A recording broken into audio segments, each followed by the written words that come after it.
Areo qua! Mario, ciao. Ma che fine che vi ho fatto? Muccio è tempo che non si vedevi.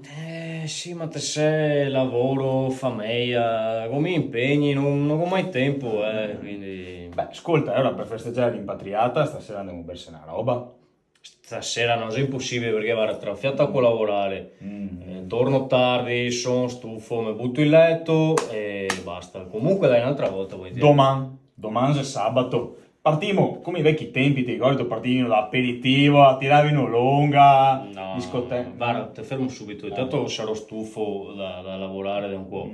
Poi quando andare torni boccia a scuola, e mi muoiare al dentista, go a tagliare il prato del cespugliatore, non si può fare, no. Dopodomani è domenica, non ti puoi mancare. Domenica ti si casa per forza. Ma guarda, domenica, Mario, 3 impegni con domenica. Tre impegni, forse 4 impegni addirittura. Cioè, sono ciappa fin qua. Guarda, se sentiamo magari tra 2 settimane, 2 mesi... Ascoltami, ti non te mi racconti giusta, se puoi sapere cosa sei che te Cosa che go? è. Cosa che non go? E cosa sei che non te è. No go skate! Non go skate, go finio tutti skate. Go rotoia musina e chiesto ai miei fradei. Sto mese sei un saiasso, non posso andare a spasso. E me sa che sti sta, mi affasso tutta sera in casa.